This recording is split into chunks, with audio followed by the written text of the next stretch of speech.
Sinabi sa Senate na mayroong isang dating chief PNP na tumulong sa'yo para makaalis ng Pilipinas. Totoo ba yun? Hindi po yan totoo. Takot ka sa threat mo? Takot dahil sa threat? So you're not, you do not believe in this government? Mr. Chair, masyado pong mataas at masyado Hindi nga, pero malaki okay. pong trust. O bakit okay ka ngayon sa PNP Custodial? Sigurado ka ba na pag nag-executive session, sabihin mo yung totoo? Your Honor, yes po. You will name names. Yes po.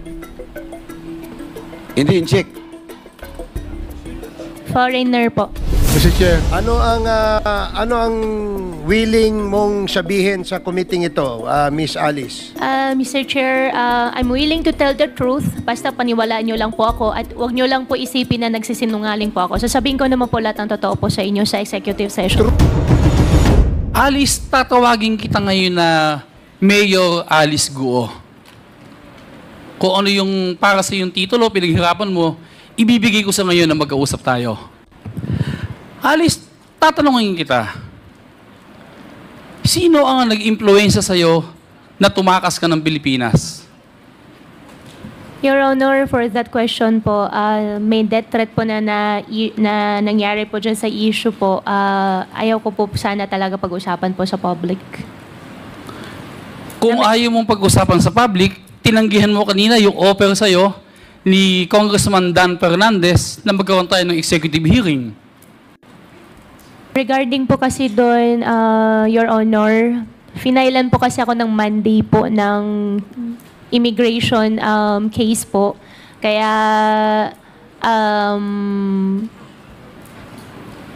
better po sa court ko na lang po anuhin. Okay, sige, mamaya pupunta tayo dun sa court tungkol sa mga pinali sa iyong kaso. Mayor Alice, sinabi sa Senate na mayroong isang dating chief PNP na tumulong sa'yo para makaalis ng Pilipinas. Totoo ba yun? Hindi po yan totoo. So, hindi totoo yun na mayroong dating chief PNP na tumulong sa iyong tumakas. Kung hindi yung dating chief PNP ang tumulong sa iyong tumakas, sino ang nagtumulong sa'yo para makaalis ng Pilipinas? Your Honor, yan po yung na-mention ko po na may death threat po. Kaya ayaw ko po pag-usapan po sa public.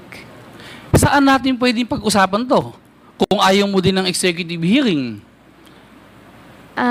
Mr. Chair, okay lang po ba? Paalam lang po ako, na-consult ko lang po yung lawyer ko po. Okay lang po.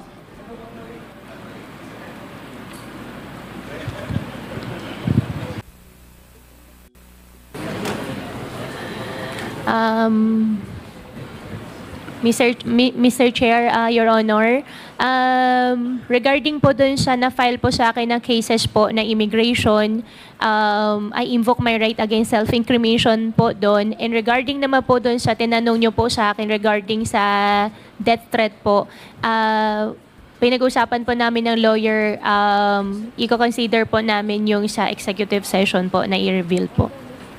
Okay, salamat Mayor Alice. Mayor Alice, sino ang, kung walang tumulong sa'yo na ex-chief PNP, pwedeng malaman namin sino ang nag-encourage sa'yo o nagbuyo sa'yo, kumumbinse o nagbigay ng payo para umalis ka ng Pilipinas? Your Honor, for that po, yan po yung pinag-usapan po namin ng lawyer po kanina na sa executive session po. If ever po na mag-grant po kami. So kung ganun, pumapayag ka na magkaroon ng executive session tayo? Mr. Chair, paalam po ako ulit, makausap ko po ulit yung lawyer po.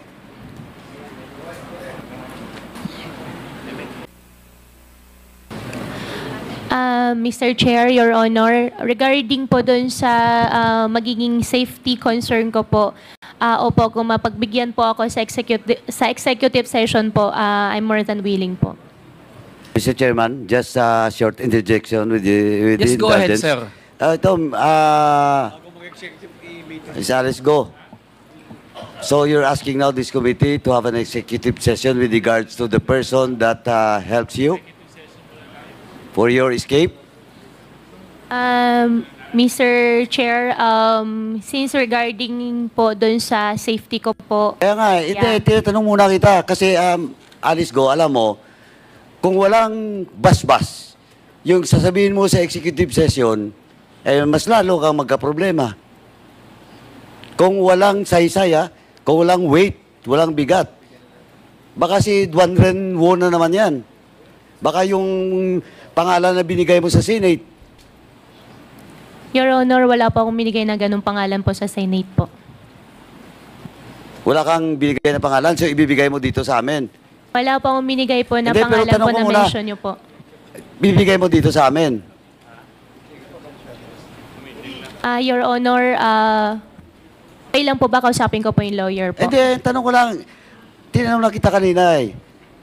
You're asking for an executive session, di ba? Now question, vital ba yon? May bigat ba yon? Baka mamaya, ang sasabihin mo lang naman is, wala rin kwenta. Mas didinan kita, doon mismo, pagbalik dito, pa-content na kita. Oh, because you're using our time here.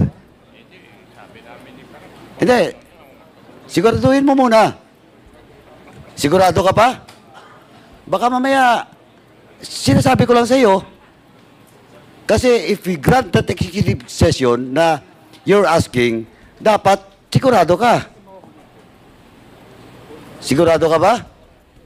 Your Honor, if ever po na pagbigyan po ako sa executive session po, sasabihin ko po kung bakit po ako nagkaroon po ng death threat at paano po nangyari And po then, yung question pag-alis. dito, sino? Ang tanong kasi kanina, sino? Mr. Kasi Chair, yung death threat, kasi sa totoo lang, Alice Go, kung nagsasabi ka ng totoo, you're a former mayor, dinaya mo na nga kami, in short, wala kang tiwala sa gobyerno with regards to your security. Dito sa House of Representatives, 100%. Chairman Barbers will make sure that you're secured in the House premises. Wala ka ditong problema. Ang dami na namin ditong nakakulong ngayon. yes po, Mr. Chair. Ang concern ko lang po, Mr. Chair, after the session, after matapos po nitong hearing, paano naman po ako? Kaya hindi po ako makapagsabi You're po a sa former public. mayor. Di ba? You take your oath. Di ba? To the Republic of the Philippines, and now you keep on insisting that you are a Filipino citizen. You're the mayor. Now, takot ka sa threat mo? Takot dahil sa threat? So you're not, you do not believe in this government? Mr. Chair, masyado pong mataas at masyado Hindi nga, pero malaki okay. pong O trust. bakit okay ka ngayon sa PNP Custodial? Bakit okay ka? Oh, bakit okay ka doon sa PNP Custodial Center? Question of threat. You invoke your right to self-incrimination? Hindi po, Mr. Chair. Hindi nga, tinatanong nga kita eh. Again, last na lang to, ayaw ko na pabain kasi I'm using the time of, kung ganito na lang po, again, I will just ask you, sa executive session ba, importante, vital, at totoong sasabihin mo? Kasi kung sasabihin mo na naman sa amin, yung katulad ng story, doon sa boat, pagdating sa Malaysia, mamaya tatanungin pa kita, kasi may tinanong kanina, yung isang member dito, tapos sabi mo, wala, puro ka wala. O ngayon, ang question ko, balikan ko lang. Sigurado ka ba na pag nag-executive session, sabihin mo yung totoo? Your Honor, yes po. Sigurado ka? Your Honor, You will name names. yes po. Hindi in check. Foreigner po. Oh, foreigner. Baka na-contempt na nga namin dito yun eh. Nagtatago na. Di ba? Foreigner. Paano gagalaw ang foreigner dito kung walang connivance o in collusion with the local leaders or officials in government agencies? Wala, Mr. Chairman. In-check na naman sasabihin niya. Wala. In-check lang ba sasabihin mo? Foreigner? Mr. Sagutin Chair, mo ako, Alice, go. Your Honor, Foreigner? na- Wala kang sasabihin na local? wala naman pong local. Di wala, Mr. Chairman. Thank you po. The request for an executive session Sige. is denied. So move, Mr. Chairman. Mr. Chair, why don't we give her a chance sa executive session? Siguro naman, Mayor Alice, ramdam mo naman yung respeto ko sa'yo. Ramdam mo naman yung mga tanong ko sa'yo, hindi naman personal. Kung magsa-executive session ba tayo, are we willing to reveal everything? Hindi lang tungkol sa kung sino ang nagbibigay ng death threat sa'yo. Lahat-lahat pwede mo nang sabihin sa amin. Your Honor, Mr. Chair, okay lang po, 1 minute. Kausapin ko lang po saglit yung lawyer po. Thank you po. Sige, please. Again, let me reiterate, executive sessions are only granted if the information that will be shared to the executive session is vital and has a national security implication. Kailangan hindi natin siya pwede bigyan ng executive session kung personal safety lamang niya ang na-involve. Mr. Chair, Pero- Mr. Chair, Yes, Congressman. let us be very clear. The reason why Miss Alice Go is requesting for an executive session, this pertains to her death threats. And she will only reveal information relating to the death threats. To her Baka kasi death isipin threats. ng ibang members, we will have an executive session, she will be divulging information sa concerning matters relative to the cases. Kaya dapat na, let us be very clear, humingi siya ng executive session pertaining to the death threats alone. There will be no other information that she will divulge. Ang kaya siya humingi ng executive session para sabihin lang sa atin sino yung tao nang bibigay ng death threat. So that is all. Because pagdating doon, baka naman magtatanong tayo kung ano yung mga ibang matters na related doon sa AMLA, related doon. She will not answer that question. So mabuting maliwanag tayo na yung executive session will only be pertaining to the death threat na sa sinasabi niya sino yung tao na yon. That is all, Mr. And in Chair. addition to that, Mr. Chair, excuse me. in addition, okay. In yes, addition, so- if I may, yes, okay, if go I may, ahead. if I may. I think I remember, Mr. Chairman, that the resource person already asked the help of the Secretary of the ILG and also the Chief PNP, Marbil, about the death threats that you have received. Am I correct, Miss Alice Go? Mr. Chair, na-mention ko lang po na meron pong death threat at tulungan po ako. Did you also try to tell them hindi about po. the person or the Chinese personality that threatening you? Okay. So in that case, Mr.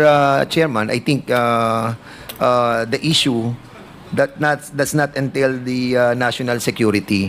And I must agree with Congressman Chairman Caraps regarding the personality that you will be revealing to us are those Chinese that are involved in the Pogos as well. If that is the case, those personalities that we already knew, no? Because they are already been discussed in this Quadcom. So, for the meantime, I yield back to Congressman Emeng. Thank you, Mr. Chair. So, Mayor Alice, nagbago isip mo? Your Honor, regarding naman po doon sa na-mention niyo po kanina sa akin, sasabihin ko lang po kung ano po yung totoo at sana po if ever po, paniwalaan niyo rin po ako. Ang sinasabi ng mga kasama ko dito sa Quadcom, kung mag-executive session tayo, para lang dun sa nagbabanta sa buhay mo, hindi ka na namin pagbibigyan. Pero if you're willing to reveal everything, kung nakahanda kang sabihin sa amin lahat ng nalalaman mo, pagbibigyan namin yung executive hearing na sinasabi ko sa iyo ngayon. Are you willing to reveal everything? Your Honor, if ever po na mapagbigyan niyo po ako ng executive session po, sasabihin ko po sa inyo kung ano yung totoo regarding po doon sa paano po ako pinaalis po. So, yun pala eh. So, it's not all about death threat only, ha? Lahat yan. Your Honor, Mr. Chair, okay lang po kausapin ko po ulit yung lawyer ko po. Mr. Chair, excuse me, kung, no, you can talk to your lawyer now. Mr. Chair, kung willing naman siyang sabihin, pati kung paano siyang umalis, abay ba't di natin pagbigyan?